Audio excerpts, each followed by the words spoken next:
Hi guys, welcome to another episode of Walking with Anxiety podcast. My name is Stephen Dawes. Thank you for joining me as always. Now today, I've got a couple of things I want to talk about. First of all is about being a podcaster and the bad things, or the crazy things that can happen to you when you're a podcaster. Now I'm quite a small podcaster. I don't have a huge budget to work to, or actually any budget to work to, so I have to do things in a low cost, efficient and effective way. And I know there are a lot of people out there, a lot of big podcasters who have a dedicated room just for their podcast, and it's all kitted out and they've got all of the top technology going on, and they're sitting there with all their microphones and their mixers and things like this, and it's really professional, absolutely fantastic that they're doing that.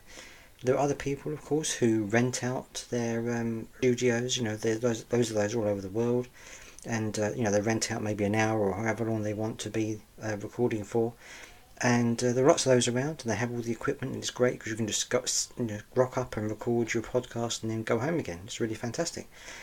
There are the smaller podcasts like myself who resort to having to record their shows wherever they can in the best way possible, and having to be quite flexible in the way that they record their shows.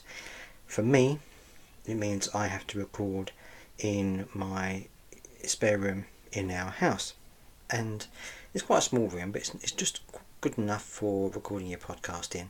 But of course it is a spare room, and it's a bit of an office room and a bit of a utility room as well. It's kind of encompasses many different roles. So I've got desks in here that I use, and it's great because I can clamp my mic to my desk and I can have my laptop on here, and it's an ideal setup for doing a podcast. But there's also a dryer in here to dry clothes, and there's also a fridge in here, which is kind of an overflow from our main fridge. It sounds quite posh, but it isn't really. And so we have these things in here, and most of the time you don't really notice that these things are going on. I mean, you've got a dryer in here, which I don't turn on when I'm doing a podcast, otherwise it'll sound like I'm in a wind tunnel or in the middle of a jet engine in a runway on an airport or something like that. So I don't have that on, obviously. But there are some things in that you don't necessarily notice until you need to have nice and peace and quiet. For example, it's very difficult when you're in the kitchen. Obviously you have your fridge in there, and you don't notice that your fridge is making noise. Sometimes it does, sometimes it doesn't, but sometimes you get like a whirry noise from the fridge as it's working, and you don't really notice it. You tend to kind of blot it out, don't you? When it goes to the back of your mind, it's kind of white noise in the background. You don't really think about it.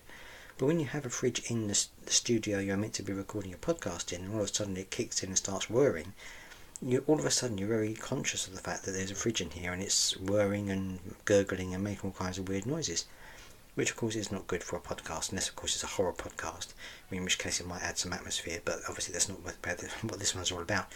So I have taken to turning the fridge off. Now obviously my podcasts are not very long, they're maybe 10-15 minutes or so, so to have the fridge off for 10-15 minutes isn't really such a big deal.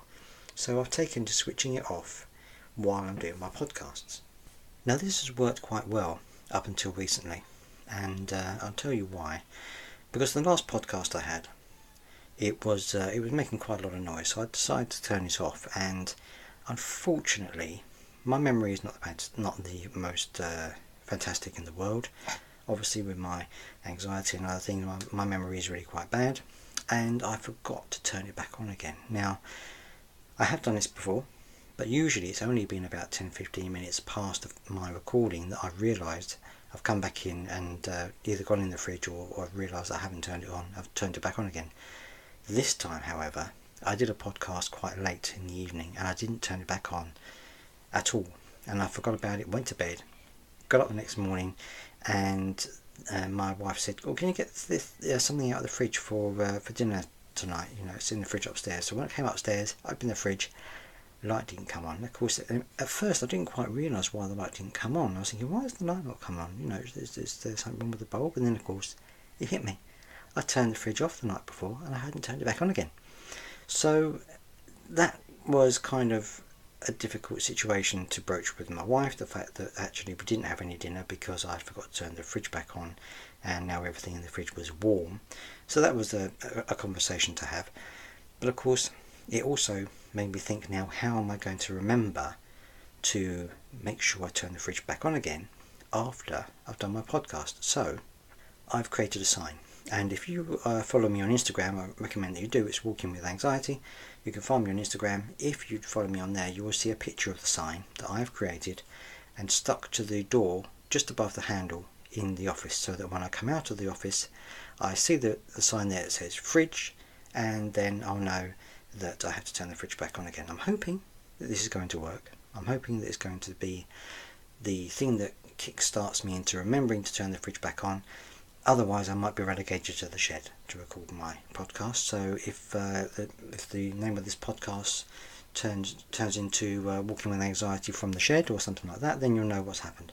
Or Tales from the Shed. Oh, that's quite a good idea. Tales from the Shed. That could be a good podcast. Then you'll know what's happened. I've been banished to the shed, and I can no longer record in here for fear of turning off the fridge. So that was quite a drama for today. So that was a drama from the world of podcasting. I hope you're having a good week. Well, I hope you've had a good week, because it's going to be coming out on Friday. Unfortunately, my anxiety was really bad this week, so I've only been able to do 2 episodes. I really apologise for that. But unfortunately, being a mental health podcaster with mental health problems, unfortunately they do sometimes get the better of me, and although I do really try to record my podcast regardless, rain or shine, whether I'm anxious or not, it was so bad on this particular occasion I really just couldn't get 2 words out in any kind of sentence that you would be able to understand. So it would be much better for you, much better for me, if I just skipped it and regrouped. And today's a new day. I went to the wildlife park near where we live. Had a great time, nice relaxing day. It's nice and sunny here, so I really enjoyed myself, which is absolutely fantastic. Now today, that was a bit of a ramble, but I thought I'd share that with you. Now today I've also wanted to share with you something about my desire to give blood. Now, I've been thinking about this for some time, because a lot of people in my family have been giving blood. And a lot of my relatives have given blood for many years. And in the UK, obviously, I'm not sure what happens in other countries, but in the UK, we have kind of lorries that go around, mobile blood-taking lorries. And they turn up in car parks and places like that. And you can book in, and you can turn up at this car park, wherever they are around the country, and give blood. It takes about 20 minutes, and of course it saves lives. It really does do a fantastic job at saving lives. Now, as I said, I've thought about this for quite a long time, about doing this, and I know what you're going to say. It's really fine. There's nothing wrong. Why have you been delaying not giving blood for so long? And I really feel bad the fact that I haven't done this, because it does save lives. It does help so many people, and it really is a fantastic thing to do. And I haven't done it, and it really does upsets me that I couldn't bring myself to do this before now.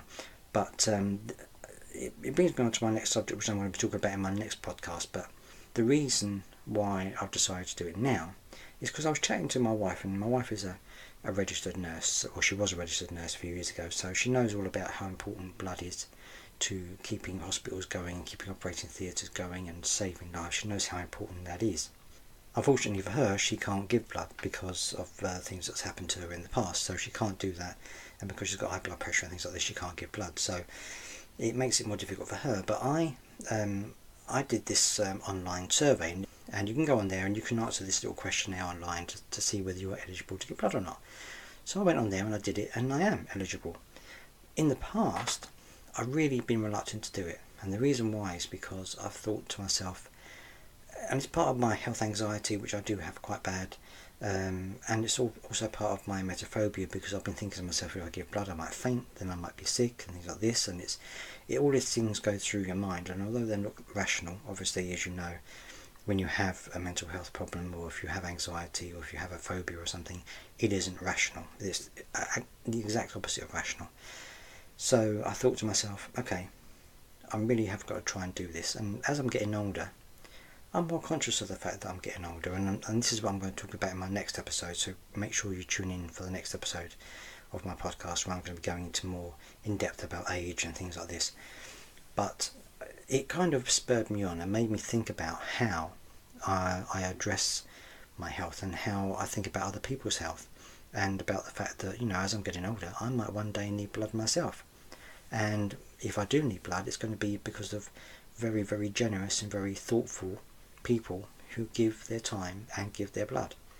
And so I mentioned it to my wife when we were talking about it, and I came to the decision that I'm going to do it. So I went online and I've booked in for the middle of June. I'm going to book a slot to go and give blood, and I really feel glad that I'm doing it, because it's something that I wanted to do for a long time.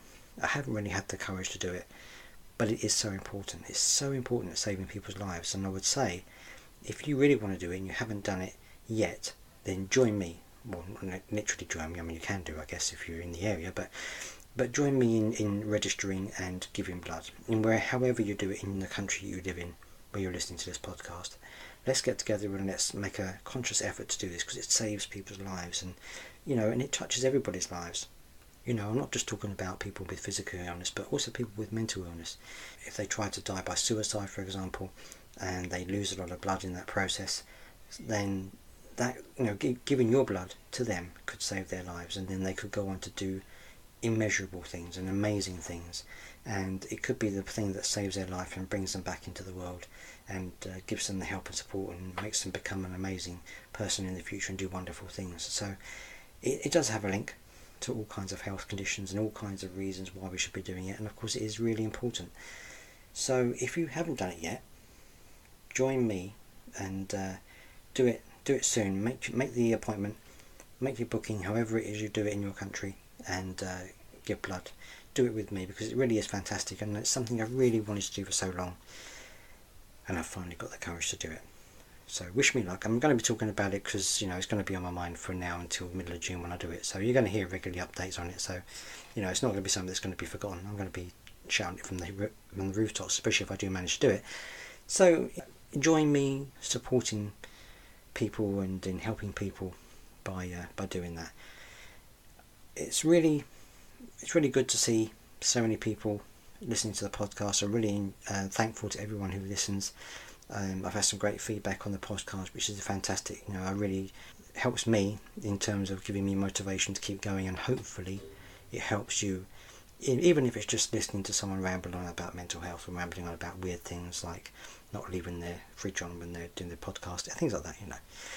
So thank you for listening. I really hope you're having a great week. Well, you've had a great week, and please remember to mention anything that you want to talk about. So if you have anything you want to discuss with me about mental health, if you want to talk about me giving blood, if you want to talk about leaving the fridge on, if you want to talk about your strange podcast stories, if you're a podcaster yourself, please let me know. You can contact me on Twitter at Walking with Anxie, which is ANXI at the end, Walking with Anxie.